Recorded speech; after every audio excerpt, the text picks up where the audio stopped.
As-tu déjà ressenti que les matins te contrôlent au lieu que tu contrôles ton matin?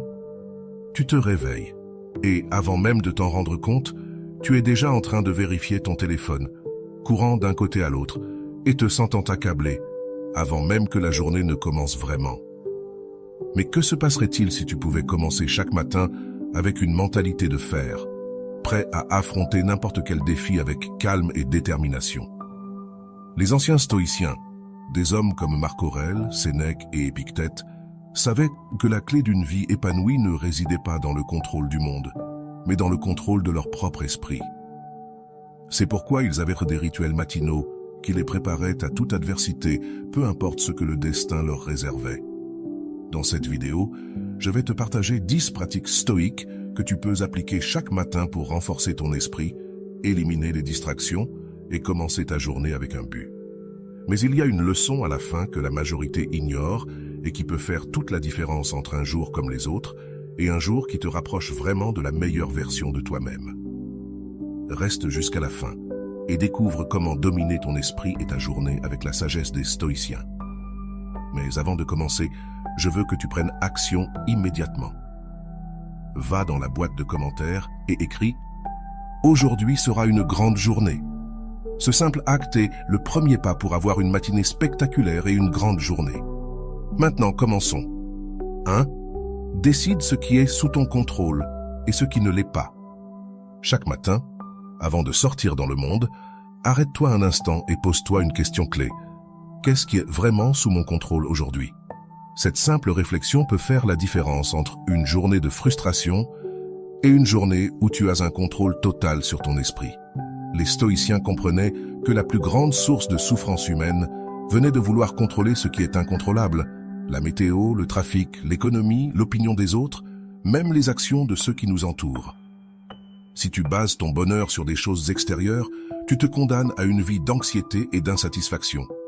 En revanche, ce que tu peux contrôler, c'est ton attitude, tes décisions et la façon dont tu réagis aux circonstances. Imagine que tu rencontres un problème inattendu. Tu peux réagir avec colère et désespoir ou avec calme et détermination. Ce choix sera toujours le tien. Marc Aurèle le disait clairement, « Tu as le pouvoir sur ton esprit, pas sur les événements extérieurs. » Prends conscience de cela et tu trouveras la force. Lorsque tu adoptes cette mentalité, tu récupères ton pouvoir, tu ne seras plus une victime des circonstances et commenceras à agir avec sérénité et but. En pratiquant cela chaque matin, avec le temps, tu deviendras plus résistant, plus concentré et moins affecté par les distractions extérieures. Tu auras le contrôle sur ce qui compte vraiment, ton propre esprit. Avant de continuer, je te serai reconnaissant de mettre un j'aime et de partager cette vidéo pour qu'elle puisse atteindre beaucoup plus de personnes. Et si tu ne veux rien manquer de mes futures vidéos, abonne-toi et active la cloche. 2. Définis ton objectif pour la journée. Si tu ne définis pas ton objectif dès le matin, le monde le fera pour toi. Les distractions, les exigences extérieures et les urgences des autres consommeront ton énergie avant même que tu t'en rendes compte. Et lorsque la nuit viendra, tu te demanderas « Qu'ai-je réellement fait aujourd'hui ?» Les stoïciens comprenaient que la vie ne consistait pas à remplir la journée de tâches sans sens, mais à vivre avec intention. Marc Aurèle, l'un des plus grands empereurs philosophes, commençait ses matins en réfléchissant à ce qui importait vraiment. Il ne laissait pas son temps se perdre en trivialité. Il dirigeait sa vie avec un but. Définir un but quotidien ne signifie pas avoir une liste interminable de tâches, mais établir une direction claire. Il s'agit de te poser la question « Quelle est la seule chose qui rendrait cette journée digne d'être vécue ?» Cela peut être un engagement envers ton travail, ton développement personnel, ton caractère ou ta relation avec les autres. Le problème, c'est que beaucoup vivent leur journée sans direction, comme des navires à la dérive, se laissant porter par les vents des circonstances. Ils répondent à des messages, remplissent des obligations, mais ne progressent vers rien de significatif. Le résultat est la frustration, l'insatisfaction et le sentiment que la vie passe sans but. Mais lorsque tu commences ta journée avec un but clair, tu prends le contrôle de ton destin. Chaque action, chaque décision devient un pas conscient vers quelque chose de plus grand. Tu ne te perds plus dans les trivialités, car tu as une boussole interne qui guide tes choix. Le stoïcisme nous enseigne que le temps est notre ressource la plus précieuse et que chaque jour est une occasion unique. Ne laisse pas un autre jour passer sans intention. Réveille-toi avec clarté, avec un but défini et deviens le maître de ta journée au lieu d'en être un spectateur passif. 3. Commence par un inconfort volontaire. L'homme moderne a été conditionné à éviter l'inconfort à tout prix. Nous recherchons l'eau chaude, la nourriture abondante, le confort du canapé et la sécurité de la routine. Mais ce que nous oublions, c'est qu'un excès de confort affaiblit l'esprit et l'âme. Les stoïciens comprenaient que la vie est remplie de difficultés inattendues et que seuls ceux qui entraînent leur résistance interne peuvent les affronter avec force. C'est pourquoi ils pratiquaient l'inconfort volontaire. S'exposer intentionnellement à de petites gênes pour endurcir l'esprit. Sénèque disait « Pratique la pauvreté de temps en temps, porte des vêtements simples, mange peu et demande-toi « Est-ce cela que je craignais ?» Non pas parce qu'il méprisait la richesse, mais parce qu'il voulait être immunisé contre la dépendance au luxe et au confort. L'inconfort volontaire n'est pas une souffrance inutile, mais un outil de croissance. Lorsque tu choisis de t'exposer au froid sans manteau, de prendre une douche glacée ou de jeûner, tu montres à ton esprit que tu peux supporter plus que ce que tu crois. Tu apprends à être le maître de tes impulsions au lieu d'être leur esclave. 4. Visualise le pire qui pourrait arriver. La plupart des gens vivent dans la peur de l'avenir. La peur de l'échec, de la perte, de la critique ou de tout événement inattendu qui pourrait ébranler leur stabilité. Et sans s'en rendre compte, cette peur les paralyse, les pousse à éviter les risques et les laisse à la merci de l'incertitude. Les stoïciens, au lieu de craindre l'inconnu, s'y préparaient. Ils pratiquaient une technique puissante appelée premeditatio malorum, la prévision des maux. Cela consistait à visualiser consciemment les obstacles et difficultés possibles qui pourraient surgir dans la journée ou dans la vie. À première vue, cela peut sembler être du pessimisme, mais en réalité, c'est l'opposé. C'est une stratégie pour se renforcer mentalement et faire face à toute adversité avec sérénité. 5. Réfléchis à ta mortalité. Le memento mori. La peur de la mort hante l'humanité depuis toujours. Nous nous efforçons de l'ignorer, de faire comme s'il y avait toujours un lendemain et de reporter ce qui est important, comme si le temps était infini. Mais les stoïciens comprenaient une vérité incontestable. La vie est éphémère, et seuls ceux qui se rappellent leur finitude peuvent vivre avec une véritable intensité.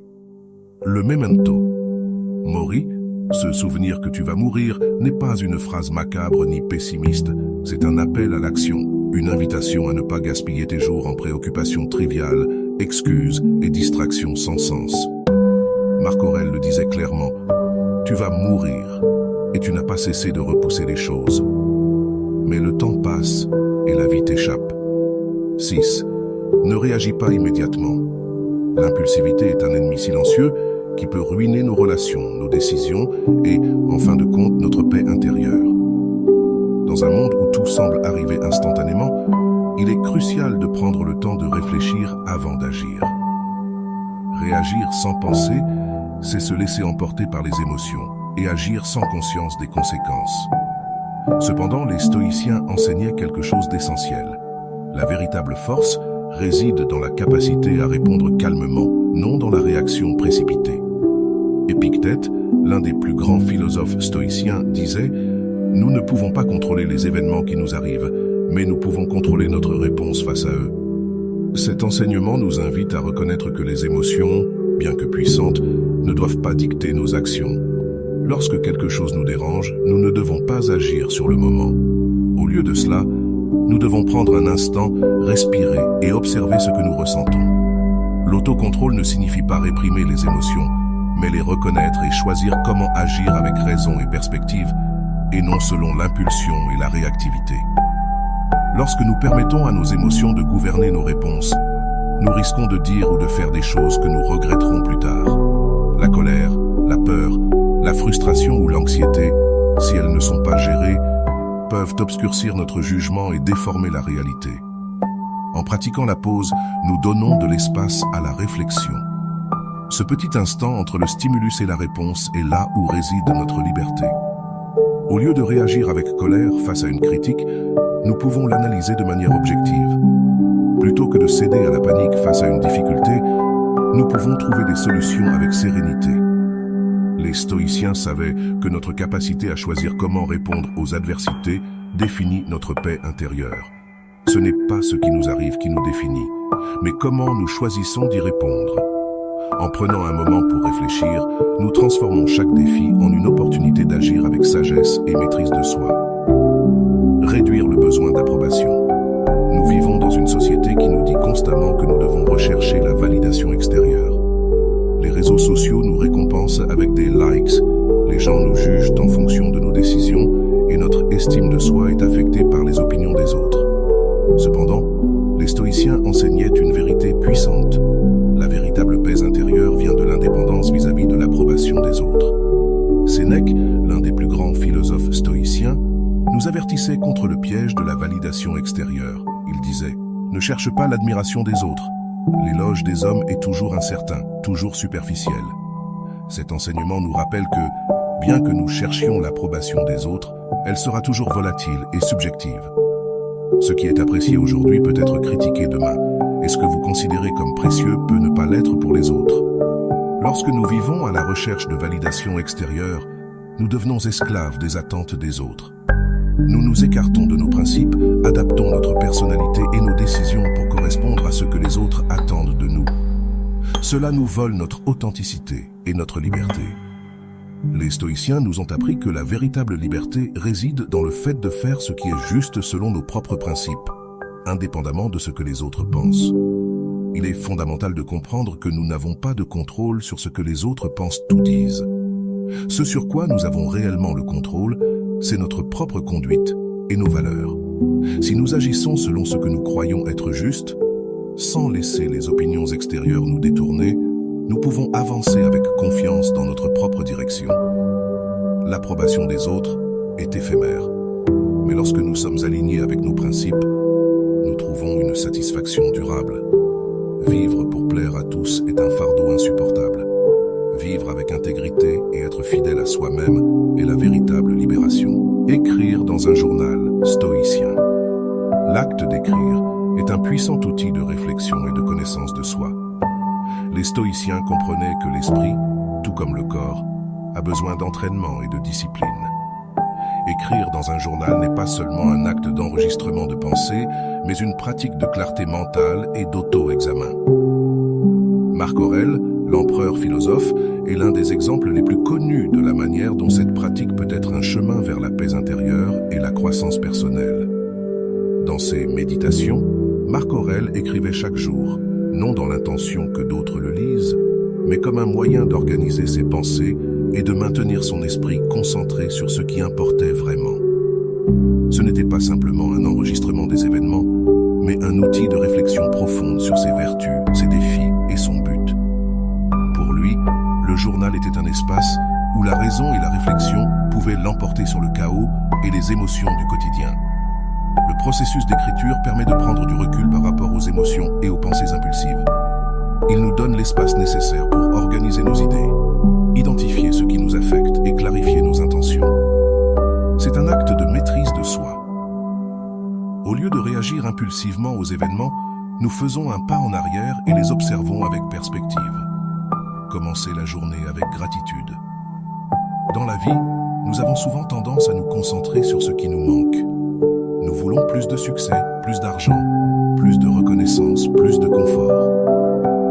Cependant, ce désir constant de ce que nous n'avons pas peut nous plonger dans un sentiment d'insatisfaction perpétuelle.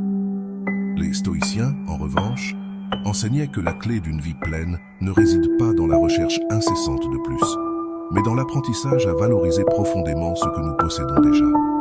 La gratitude est un antidote puissant contre l'insatisfaction et l'envie. Lorsque nous remercions pour ce que nous avons, nous prenons du recul et voyons la vie sous un angle plus large.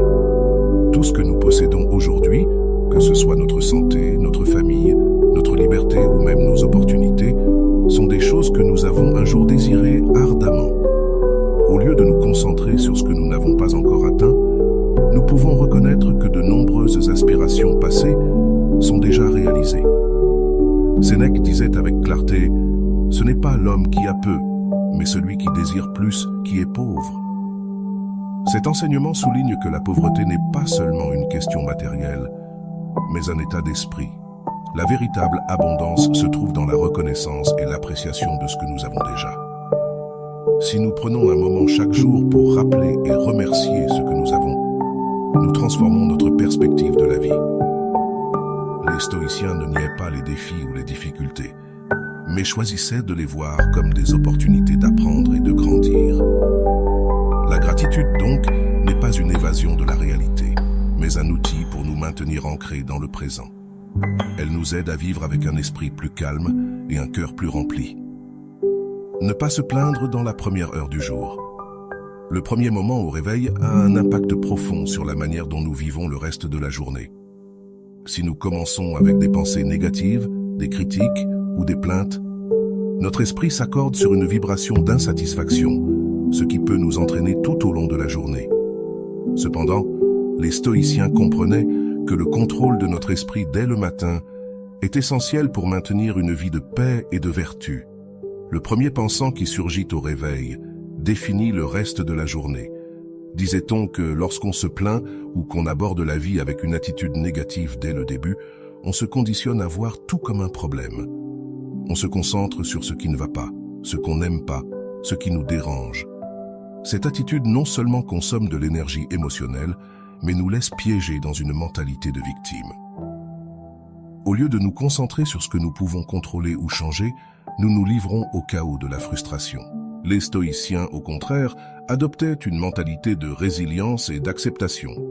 Marc Aurèle, par exemple, commençait sa journée en se rappelant que chaque difficulté était une opportunité pour pratiquer la vertu. Au lieu de se concentrer sur les inconforts ou les problèmes, il choisissait d'utiliser son énergie pour affronter ce qui allait se passer avec calme et sagesse. En évitant les plaintes dans la première heure du jour, nous entraînons notre esprit à se concentrer sur les solutions plutôt que sur les problèmes. Chaque jour est une opportunité de recommencer et, en le faisant avec une attitude positive dès le départ, nous nous alignons avec la paix intérieure. Le premier pensée de la matinée peut définir votre journée. Si vous vous réveillez avec gratitude et vous concentrez sur le positif, votre esprit sera prêt à affronter la journée avec clarté et détermination, au lieu de vous perdre dans les plaintes et l'insatisfaction. Nous avons exploré 10 pratiques stoïciennes puissantes pour commencer la journée avec clarté, discipline et force mentale. La question maintenant est, allez-vous appliquer ces enseignements ou continuerez-vous à laisser vos matins vous contrôler? Rappelez-vous que chaque jour est une nouvelle opportunité pour renforcer votre esprit et vous rapprocher de la meilleure version de vous-même. Si cette vidéo vous a été utile, aimez-la pour que davantage de personnes puissent la découvrir et apprendre le stoïcisme. Partagez-la également avec vos amis et votre famille, afin qu'ils puissent eux aussi transformer leur matin. Et si vous voulez approfondir la philosophie stoïcienne et découvrir plus de stratégies pour renforcer votre caractère, ne manquez pas la prochaine vidéo où je révélerai un autre enseignement clé que les stoïciens utilisaient pour affronter la vie sans peur ni distraction. Abonnez-vous et activez la cloche pour ne rien manquer. À bientôt dans la prochaine vidéo.